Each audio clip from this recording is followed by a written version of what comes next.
Bem, vamos lá, gente. Mais uma discussão básica, rápida, no nosso Histórias em Tempos de Quarentena.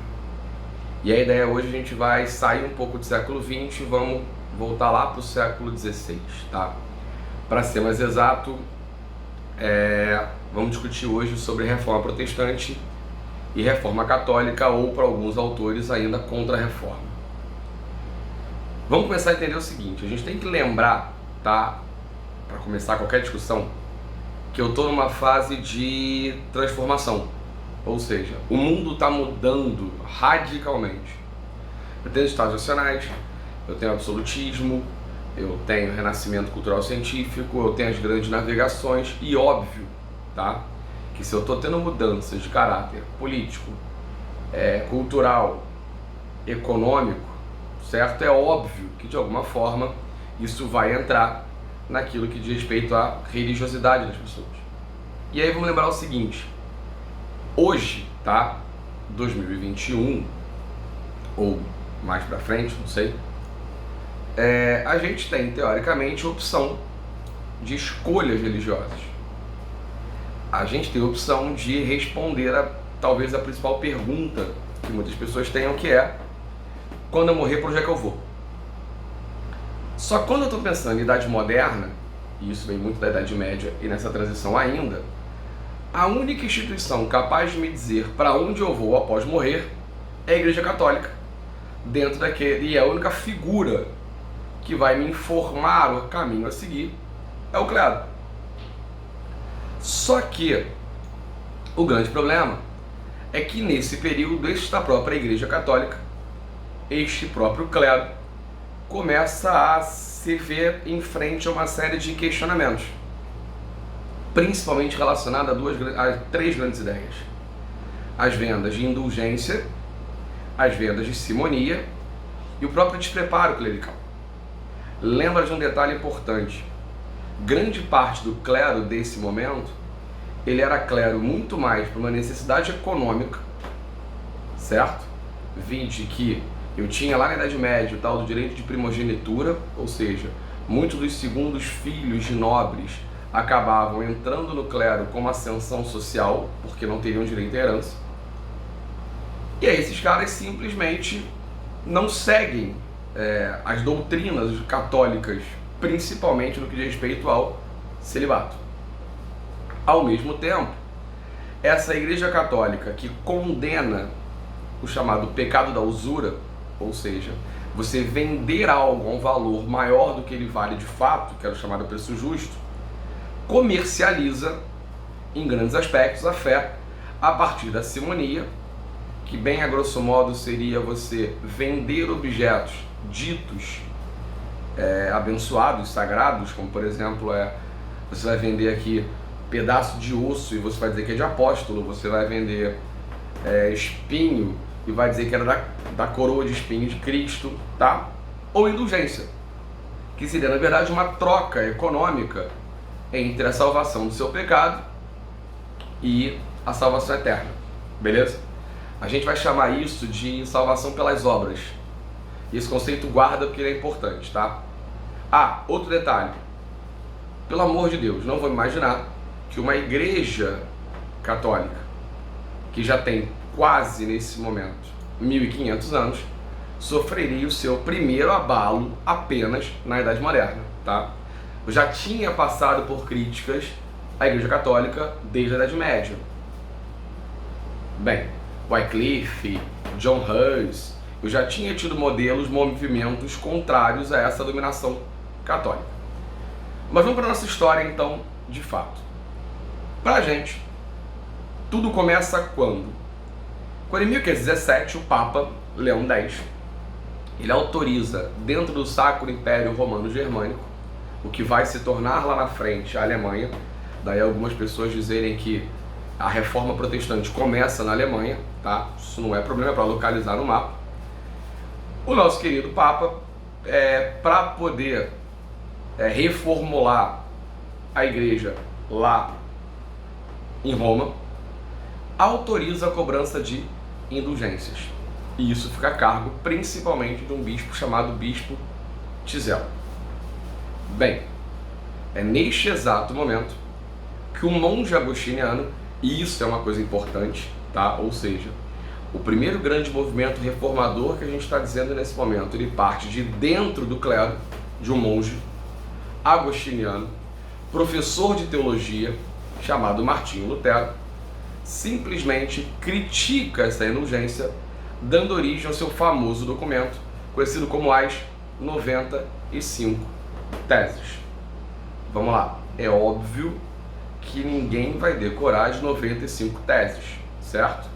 Mas é importante que a gente tenha uma ideia, principalmente, de quais são os principais elementos de discórdia entre Lutero e a Igreja Católica. E aí, quais são eles, principalmente? Lutero passa a criticar a infalibilidade do Papa, ou seja, para Lutero, o Papa não é infalível.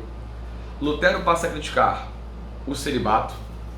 Lutero passa a criticar dogmas e sacramentos. Lembra, dogma é aquilo que é uma verdade incontestável.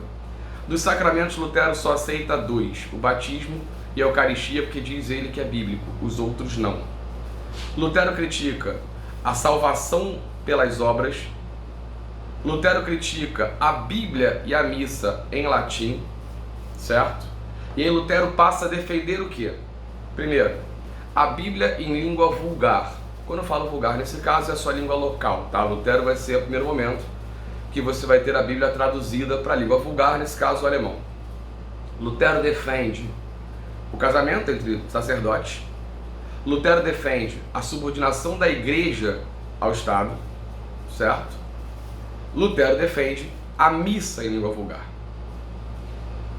E aí vamos lá, para e pensa. Se Lutero está defendendo que o Papa não é infalível, se Lutero está defendendo que a Bíblia pode ser livremente interpretada, uma vez que ela vai ser escrita em língua vulgar, óbvio que isso cai como uma bomba em cima do poder da Igreja Católica, da Santa Sé Católica Romana. Lembra, cabia ao Papa ser um instrumento vocal das vontades de Deus. Cabia à Igreja dizer para você aquilo que era necessário para que você fosse salvo. Porque se para a Igreja Católica a salvação é pelas obras, para Lutero a salvação é pela fé. Então isso tira, obviamente, um poder enorme da Igreja, ao mesmo tempo que, de alguma forma, isso favorece a uma nobreza alemã, aos príncipes alemães, porque, lógico, se você subordina a Igreja ao Estado, você aumenta o poder desse Estado. Então vamos entender que, para alguns príncipes alemães, essa ideia reformista de Lutero também cai como uma luva, tá? Se para a Igreja Católica isso é muito ruim, para alguns príncipes alemães isso passa a ser uma ideia a ser considerada. Bem, nesse processo todo, o que acontece? A Igreja exige que Lutero se retrate, óbvio, certo? Lembra, Lutero, por ser monge, ele é membro da Igreja, certo? É o clero regular, mas ele é membro da Igreja. O que Lutero faz? Lutero simplesmente pega a bula papal, pega o documento da Igreja que exige que ele se retrate e queima em praça pública. Quando ele faz isso, é um choque. Como é que você queima um documento do Papa em praça pública? Qual a saída da Igreja Católica?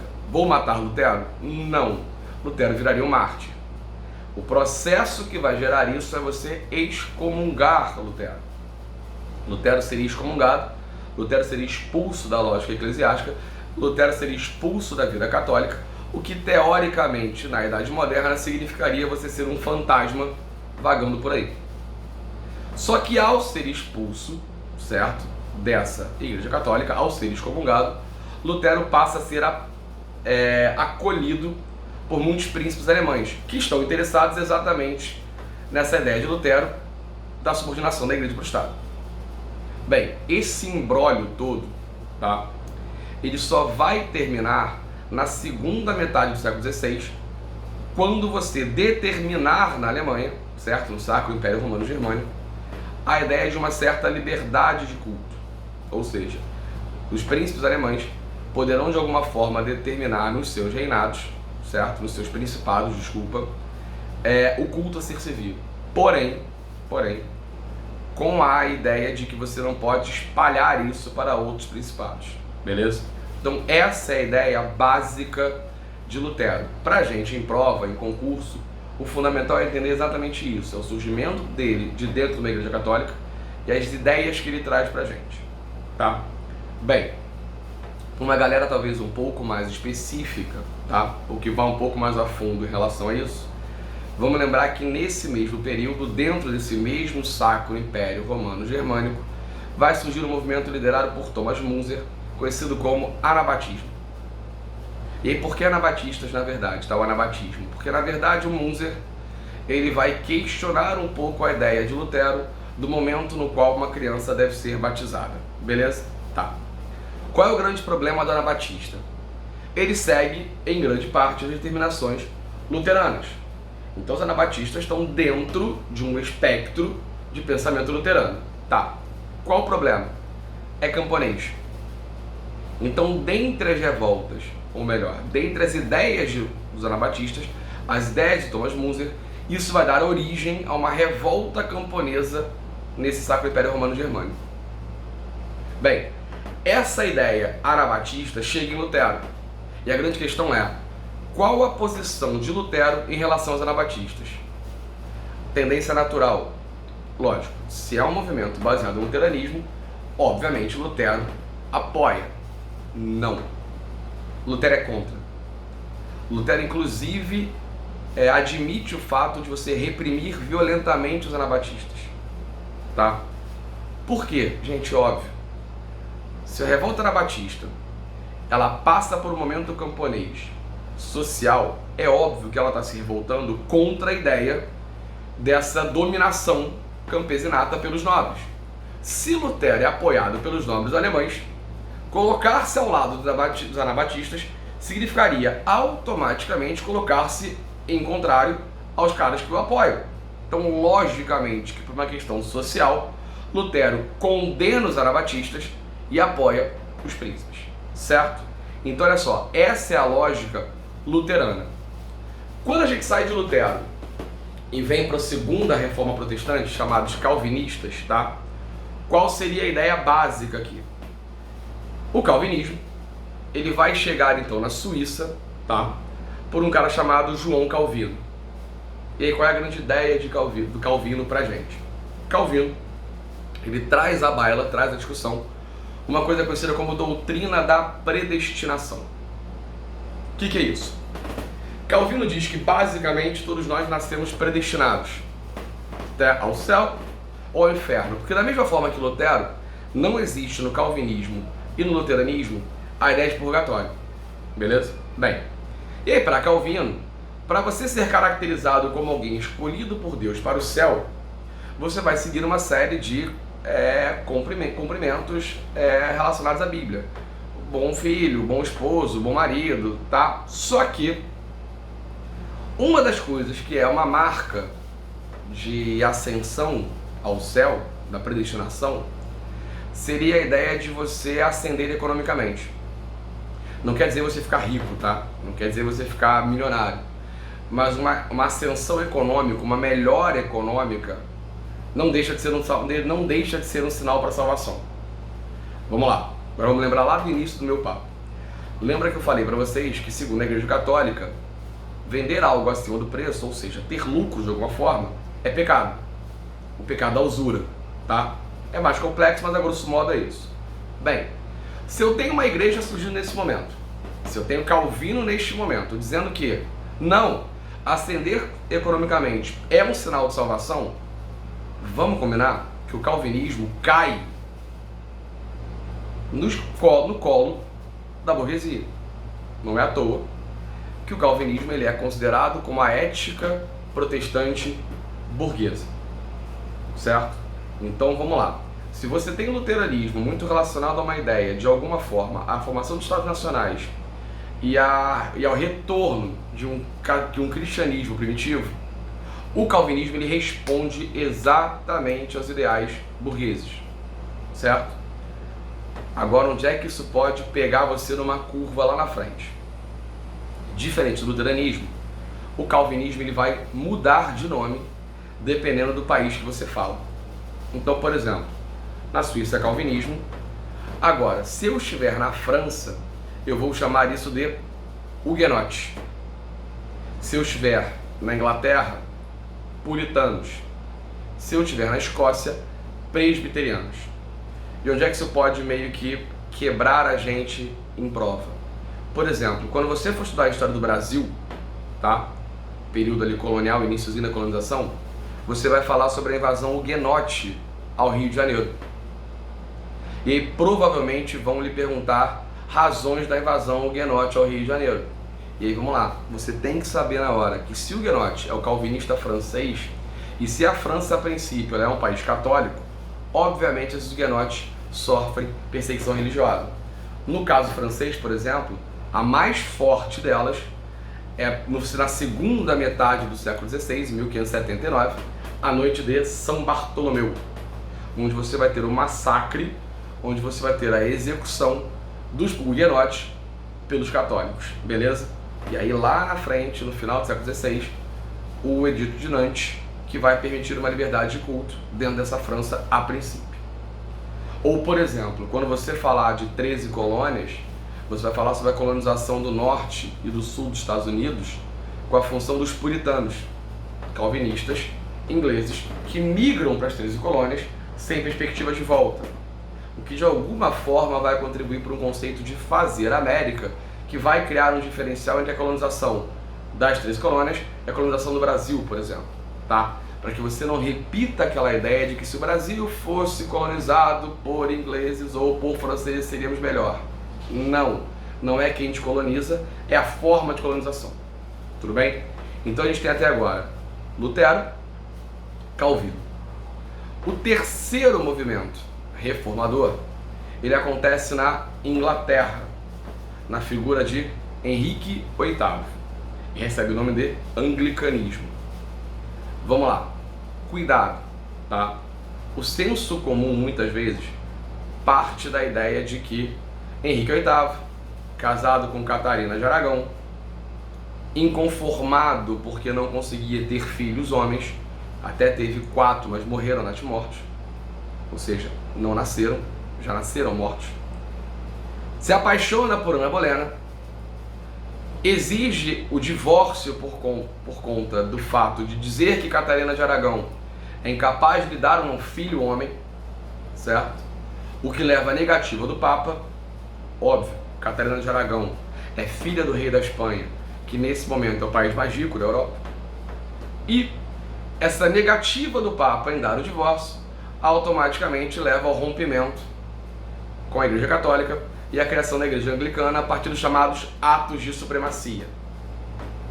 Esse é o senso comum, essa é a história que a gente ouve e que as pessoas tendem a dizer isso. Na boa, vamos combinar o seguinte: o cara é rei. E dentro de uma história católica, você pode casar de novo se você for viúvo. Na boa. Não tem grandes problemas, ou teoricamente não teria grandes problemas, se Henrique VIII determinasse a morte de Catarina de Aragão de forma misteriosa, envenenada, sem querer, sofrendo um acidente. A questão não é o divórcio. A questão é, vamos lembrar o seguinte: o que o ato de supremacia determina? Que no caso da Inglaterra, o chefe da Igreja Católica, ou melhor, da Igreja Anglicana, desculpa, é o chefe do Estado inglês. Ou seja, na lógica do ato de supremacia, o rei, ele adquire o caráter de chefe religioso e chefe de Estado. Você tem noção do que isso é um aumento de poder do rei? Se o cara agora ele é líder espiritual e líder temporal, o poder dele, bum, catapulta. Então, de fato, qual é a grande ideia, qual é a grande motivação para a noção de uma igreja anglicana? Ela aumenta o absolutismo real. Henrique VIII tem os seus poderes aumentados e aproveita esse papo para confiscar terras da Igreja Católica a partir desse rompimento. Então, se você parar e pensar, a gente tem 3 movimentos reformistas que de alguma forma respondem às mudanças do período. Eu tenho o luteranismo, que responde diretamente aos Estados Nacionais, diretamente a uma crise católica. Eu tenho o calvinismo, que responde a uma burguesia crescente, e eu tenho o anglicanismo, que responde ao absolutismo. Beleza? Agora, é óbvio que a Igreja Católica não pode ficar parada vendo isso acontecer. Então, para Delumeau, a gente muda o conceito. Não é uma contra-reforma, não é? E aí, quando eu falo que não é uma contra-reforma, isso não quer dizer que não é um ataque da Igreja Católica frente às igrejas que estão surgindo de forma protestante. Não. Quando eu falo que não é uma contra-reforma, e sim é uma reforma católica, e aí usando Delumeau, é a ideia de que é exatamente o seguinte: a Igreja Católica, ao mesmo tempo que ela vai se colocar contra as igrejas protestantes, que são todas cristãs, ela vai rever seus conceitos.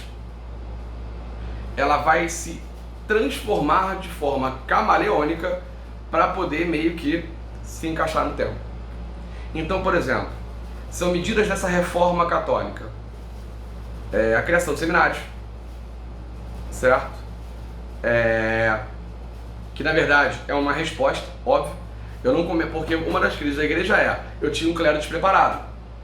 Se eu crio um seminário que vai formar padres, eu estou basicamente respondendo a esse processo, tá? Isso vai rolar numa grande reunião da Igreja Católica chamada de Concílio de Trento, tá? Concílio é exatamente isso, são reuniões que a Igreja Católica faz para poder discutir suas questões de fé. Então, no Concílio de Trento, o que a gente tem como coisa importante pra gente? A criação de seminários, beleza? A criação do Index, conhecido como Index Librorum Prohibitorium, ou simplesmente Index, tá? Que nada mais é do que uma lista de livros proibidos que vocês leiam, ou seja, eu vou criar uma censura àquilo que deve ou não ser lido, e a reabertura do Tribunal do Santo Ofício. E aí, cuidado com isso agora, olha só. O Tribunal do Santo Ofício, a gente conhece como Inquisição, tá? Não pode ser colocado em prova nesse momento como abertura ou criação. O Santo Ofício, ele já existia como instituição lá na Idade Média. É só lembrar da figura de Joana d'Arc, da Guerra dos 100 Anos.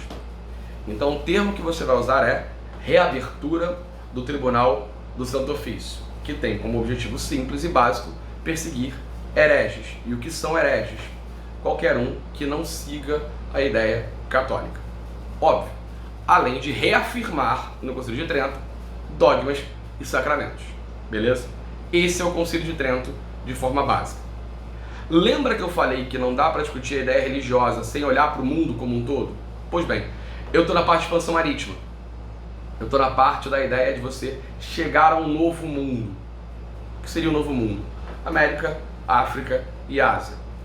E aí, neste momento, você tem, por exemplo, a criação da Companhia de Jesus, o que a gente vai chamar simplesmente de jesuítas. E aí lembra, qual é a função básica do jesuíta? Expandir a fé católica. Expandir a fé católica, abrir o território para que o clero secular, ou seja, a Igreja Católica, como a gente conhece, possa se instituir. Beleza? Então, dentro daquilo que é o movimento reformista, reforma protestante e reforma católica, essas são as principais ideias, tá? Já vi uma questão uma vez em prova que perguntava para você dar duas diferenças entre o calvinismo e o luteranismo. Cara, todo mundo vai para a ideia da doutrina da predestinação, beleza? Calvino defende a predestinação, coisa que Lutero não faz, tudo bem. E a segunda? A mais simples, tá? O luteranismo, a princípio, ele fica restrito à Alemanha. O calvinismo se espalha. Beleza? Beijos e até amanhã. Tchau.